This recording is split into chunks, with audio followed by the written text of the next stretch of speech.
Bastion is a game about the kid and his adventures as he hacks and slashes his way through diverse environments in order to help build a bastion for the survivors of the old world.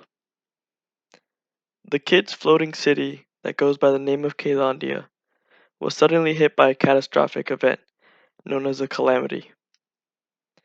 This resulted in the fracturing of Caelondia into several floating pieces and the death of nearly everyone in the city. A seemingly omnipotent narrator by the name of Rux guides the silent protagonist through his escapades, slowly filling in the kid's backstory and reminiscing on what the world was before the calamity. The Bastion serves as home base for the kids and Rux. Standing on his sanctuary are a variety of buildings that are crucial to the kid's success. These buildings include the arsenal, forge, distillery, memorial, lost and found, and the shrine.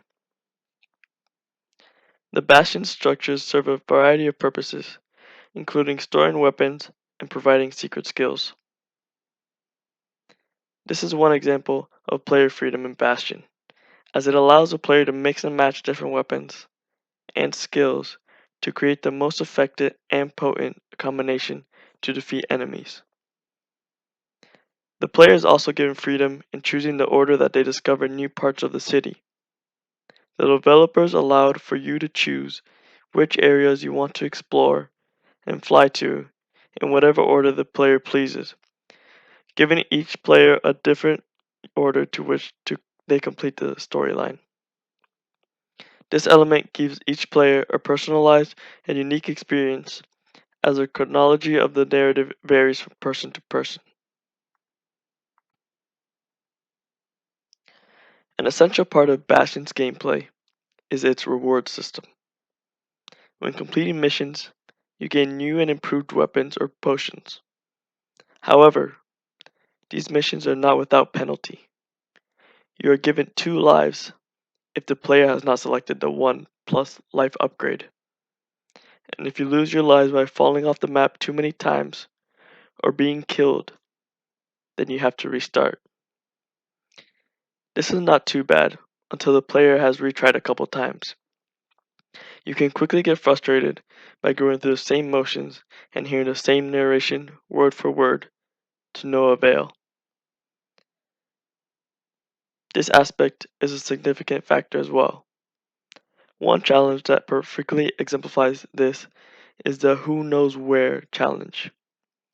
It requires the player to defeat up to 20 waves of monsters, and after defeating each wave, the narrator gives just a little more information about the kid or Caelondia's backstory until you get the full picture.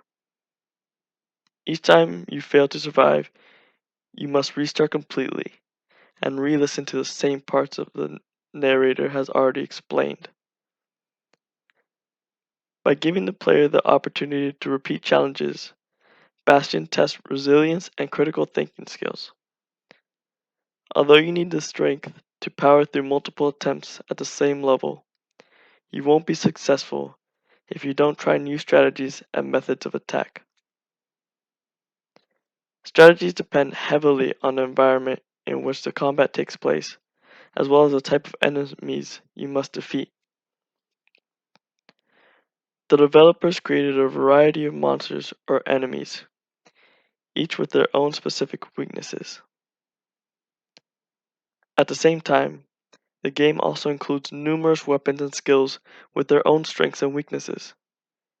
This allows each player a chance to interact with the game and its challenges in a way that suits their skills and preferences, without restricting them to a limited number of options, considering you can select a vast range of guns, swords, and potions to use from obstacle to obstacle. Other elements include the storytelling and narration aspects of Bastion, which contrast with the player freedom and degree of interactivity. I find this to be especially unique to Bastion, as no action-focused game I have played has included such a rich and complex narrative structure. The game displays vibrant and fantastical environments that fall into place before your very eyes, covered by trees and ruins that immerse the player into the city of Caelondia. The peculiar decision by the developers to have the environments form paths as the player approaches the edge complements the classy and comedic narration. The narrator is confident and sarcastic as he guides you through various quests, speaking in the present tense. The narrator is also encyclopedic, meaning that he has a vast and complete understanding of the situation and the conflicts that the kid finds himself in. In addition, to explain what is occurring as you progress, the game will often sidetrack and give you a detailed explanation on previous happenings through the narrator. Instead of immediately revealing the entire world to the player, Bastion makes you walk in different directions to make it all come together. At the same time, the narrator gives you a fair amount of backstory and hints as you encounter different sectors. It makes the player feel as if they are living the story in real time, as your movements dictate the movement of the narrative. Other artistic characteristics of the game include the detail and depth of the world. Despite the world being rendered in a cartoon-like fashion, the backgrounds and foregrounds make the world feel larger than it is, which is even more impressive considering that you are restricted to a narrow pathway set before you as you traverse through different landscapes. When you look down the edges of the paths, there is a dark and faint outline of land and green pastures. The backgrounds are detailed while at the same time blurred and pushed back to give the impression of vast space. Another key aspect of the game is Bastion's music, which ends up being an important part of the player experience.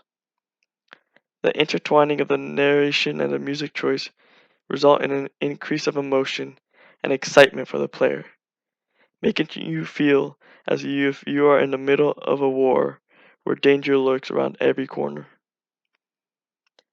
While engaging in combat or adventuring through different terrains, there's an upbeat and mystical music playing in the background, which suits the fantasy world and epic storyline, making the player feel the intensity of battle.